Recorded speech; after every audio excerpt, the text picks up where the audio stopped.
selamat pagi.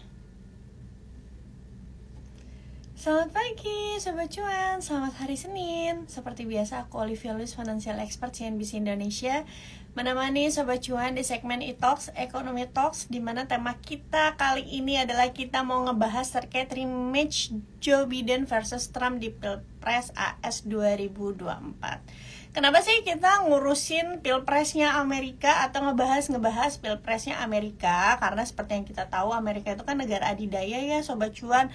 Segala keputusan suku bunga, ekonomi, keputusan keuangannya itu mempengaruhi negara-negara lain, terutama emerging market. Jadi mempengaruhi juga pasar keuangan Indonesia itu sendiri. So itu kenapa kita mau bahas nih, kira-kira plus minusnya apa sih di antara kedua calon presiden AS ini apabila menang gitu. Karena karena kemenangan dari salah satu paslon juga tentunya nanti akan mempengaruhi tensi geopolitik atau perang yang ada di Timur Tengah. Jadi hari ini aku mau membahas bersama dengan tim editor CNBC Indonesia, yaitu Mas Lucky. Langsung aja yuk kita invite Mas Lucky-nya. Sobat Cuan, nanti kalau mau ada pertanyaan teman-teman yang keluar masuk lainnya.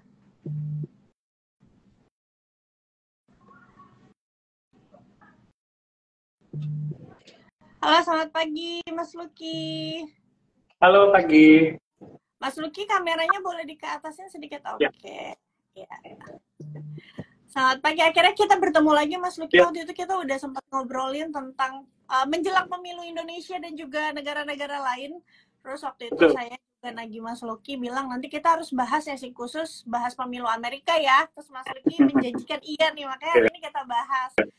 Kenapa sih kita perlu bahas ya? Karena kan pemilu AS ini nanti siapapun jadi presidennya tentu mempengaruhi ya tensi geopolitik dan juga pasar keuangan di negara-negara lain, termasuk juga mata uang di negara-negara lain gitu ya. Makanya penting banget untuk kita bahas hari ini. Tapi sebelum itu mungkin kita ngomongnya secara historis dulu deh Mas Lucky. Sebenarnya dampak dari pemilu Amerika Serikat itu sendiri itu seperti apa sih, baik itu untuk Amerikanya sendiri dan juga negara-negara lainnya? Oke.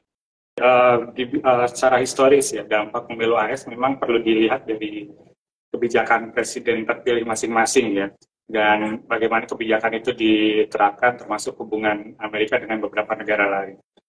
Seperti kita tahu, ketika periode pertama Obama waktu itu dia menjadi presiden, di situ ada optimisme ya, ada pemulihan ekonomi dunia pasca krisis ekonomi tahun 2008 ya. Jadi ketika Obama pertama menjadi presiden, di situ ada optimisme, pasar begitu cukup menyambut baik ya, cukup bergairah saat itu, dan kebijakannya pun dibilang cukup bersahabat pada periode yang pertama. Tapi ketika Obama pada periode yang kedua sebenarnya tidak terlalu signifikan ya terhadap pergerakan ekonomi dunia saat itu, terutama yang bisa dibilang karena dia adalah calon incumbent ya, kebijakannya memang sudah bisa diprediksi sebelumnya, dan ada tanda kutip kejenuhan dari pasar, dari beberapa negara lain terhadap kebijakan Obama yang tidak seperti yang diharapkan ketika dia naik menjadi presiden.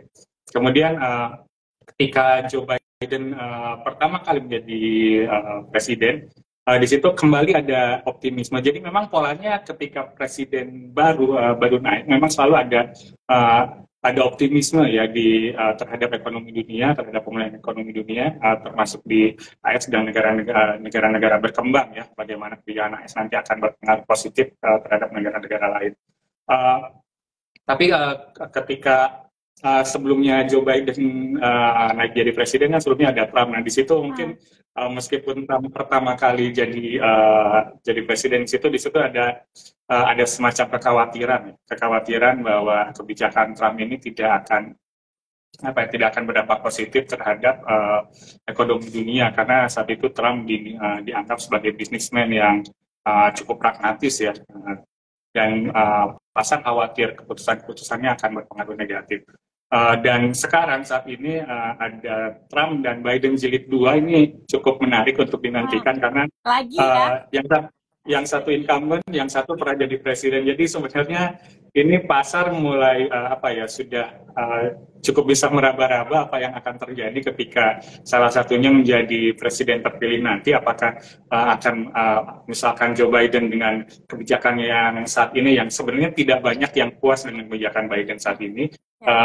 Dan apabila Trump menjadi presiden, mungkin tanda kutip ya publik tidak puas juga kala itu ketika Trump menjadi presiden. Jadi sebenarnya ini pilihan yang cukup sulit ya, terutama untuk warga Amerika, dan menjadi apa ya, menjadi semacam sinyal bagi dunia untuk harap-harap cemas juga kebijakan apa yang nanti akan diambil oleh dua orang yang pernah menjadi presiden dan hasilnya mungkin tidak sesuai dengan harapan. Oke.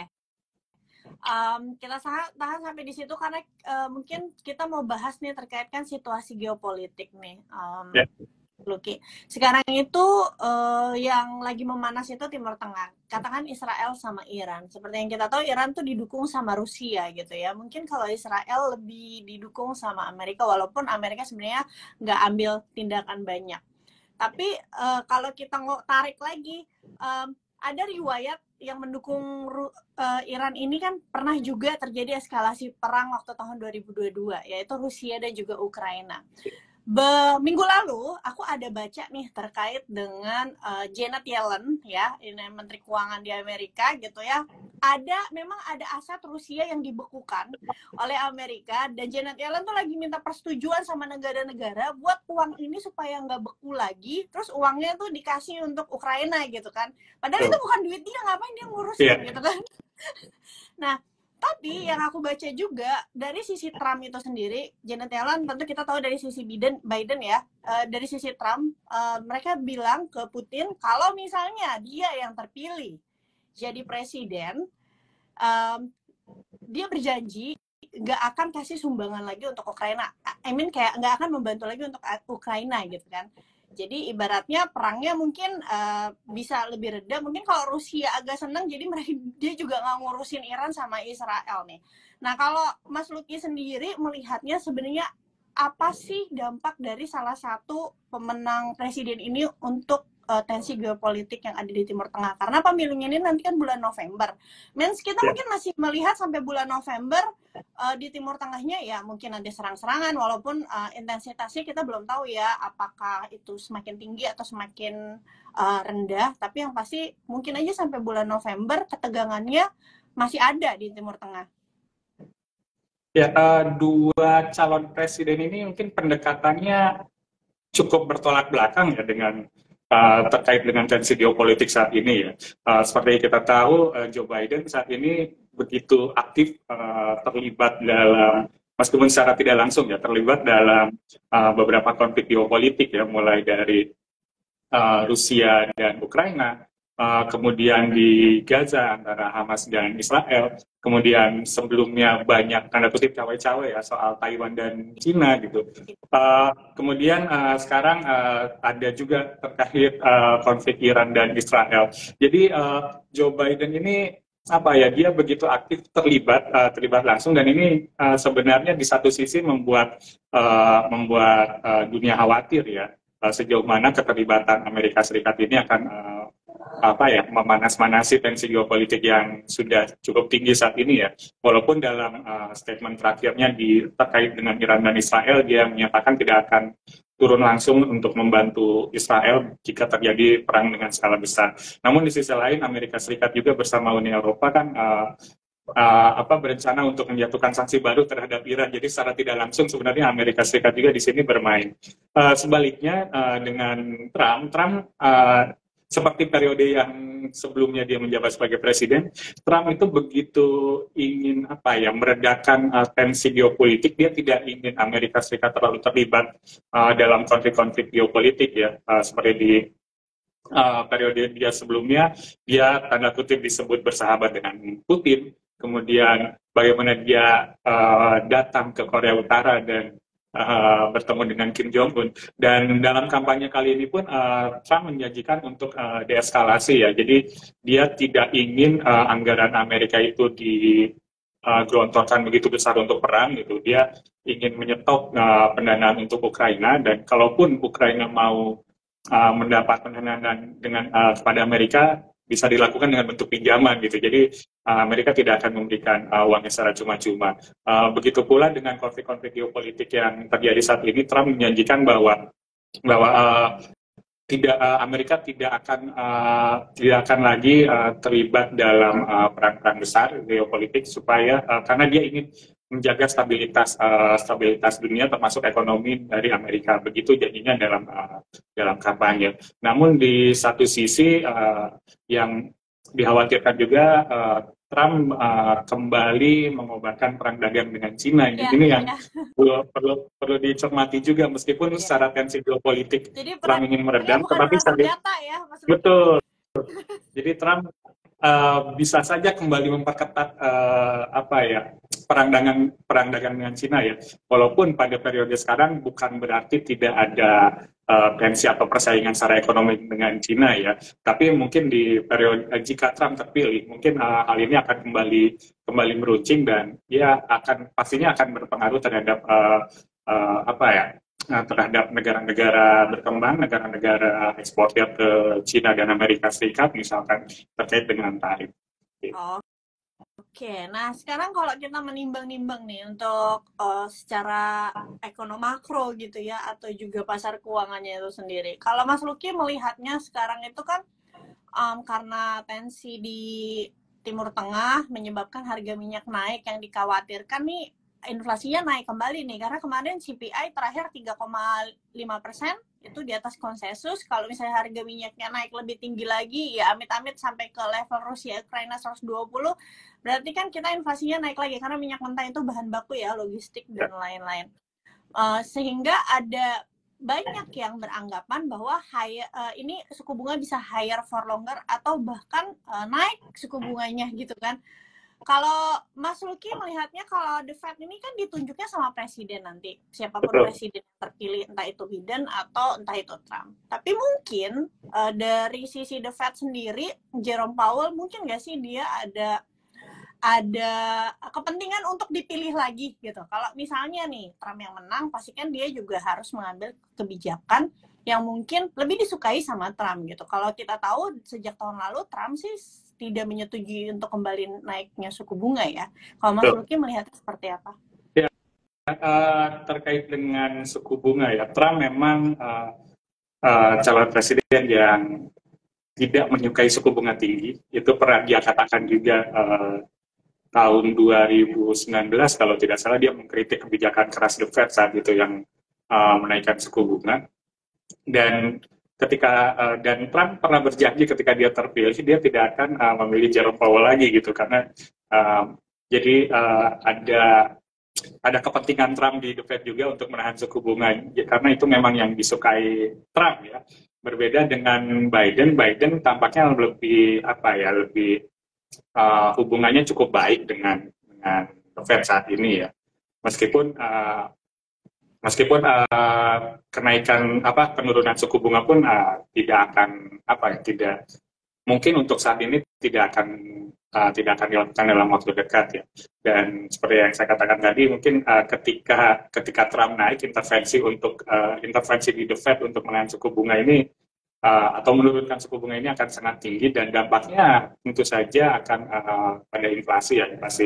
Inflasi AS mungkin saja bisa tidak terkendali apabila keadaan geopolitik saat ini masih panas seperti saat ini ya, di mana harga komoditas kembali tinggi dan kekhawatiran pasar cukup tinggi saat ini. Jadi perlu dinantikan juga kalau Trump nanti terpilih, kira-kira dan tensi geopolitik masih seperti ini, apakah dia memang berani memberikan tekanan itu kepada The Fed untuk menurunkan suku bunga atau tidak.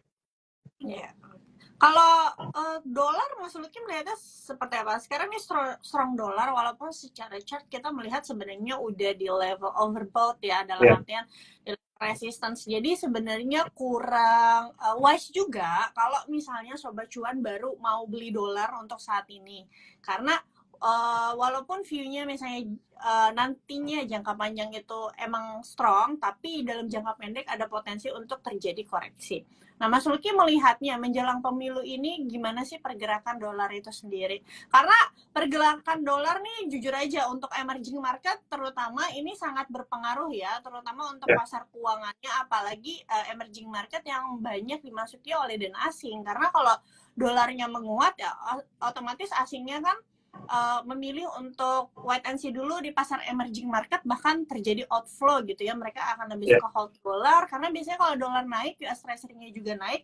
Mereka kan berpikir kalau US Treasury-nya aja bisa nawarin 4-4,5%, buat apa saya harus berinvestasi di emerging market yang juga ngasih yield yang sama, sedangkan pasar Amerika jauh lebih aman dari segi politik dan juga dari segi ekonomi. Betul. Untuk saat ini memang secara umum dolar memang masih sangat strong ya, walaupun nanti pun kemungkinan bakal ada koreksi ya sedikit, tapi menjelang hingga setidaknya November pemilihan umum diprediksi dolar memang masih cukup kuat, dan apalagi ketika mendekati waktu pemilihan di situ saya rasa sangat wajar untuk para investor di situ wait and see dulu, melihat kira-kira apa yang terjadi. Apakah tiba-tiba jelang akhir-akhir kampanye ada kebijakan baru yang dijanjikan di situ?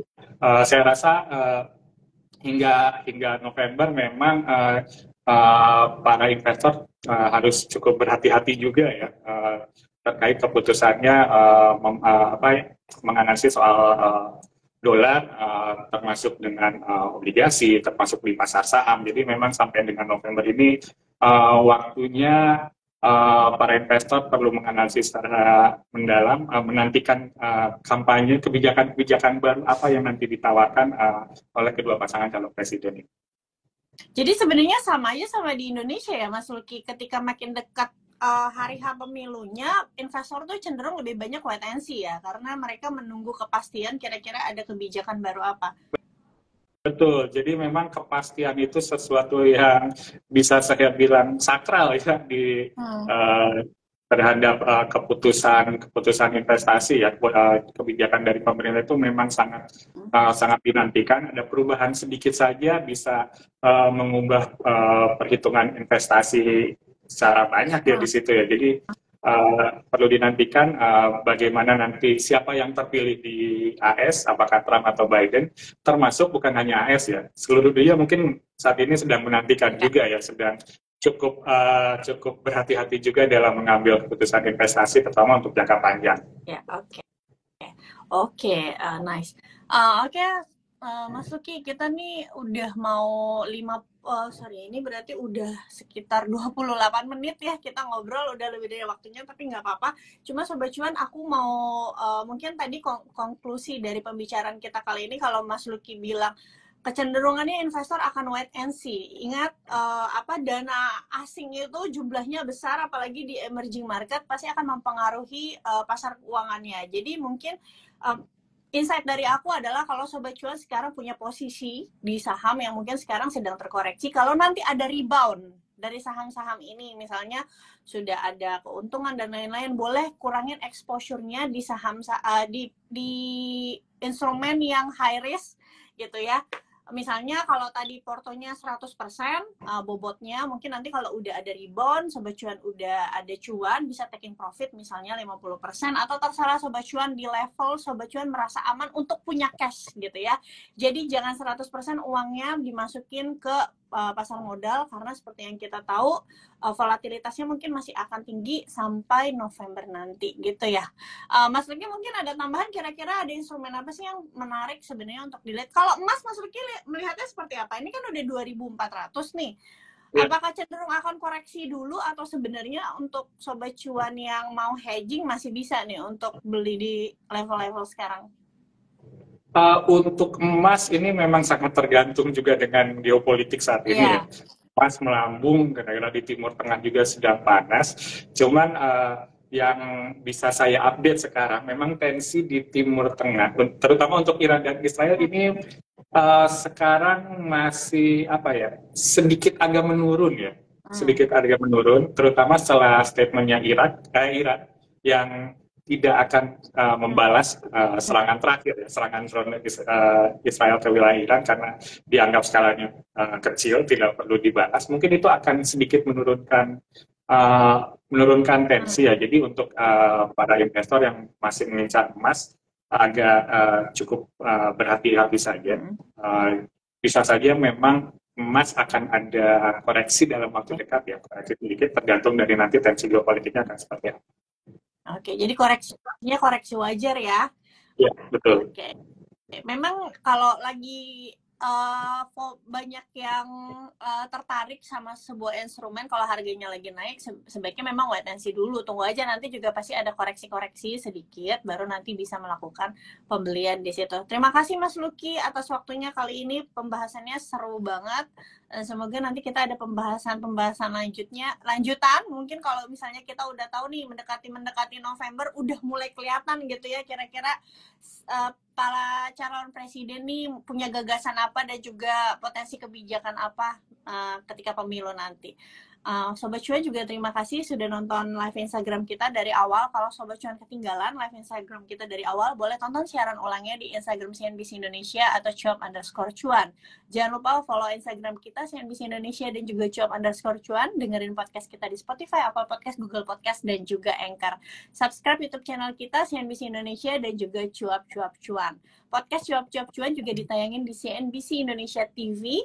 Biasanya setiap weekend atau pagi atau Jumat setelah jam 7 malam, atau kalian juga bisa streaming di cnbcindonesia.com. Aku Olivia Lewis, Financial Expert CNBC Indonesia, dan juga Mas Lucky selaku editor CNBC Indonesia pamit undur diri. Bye semuanya.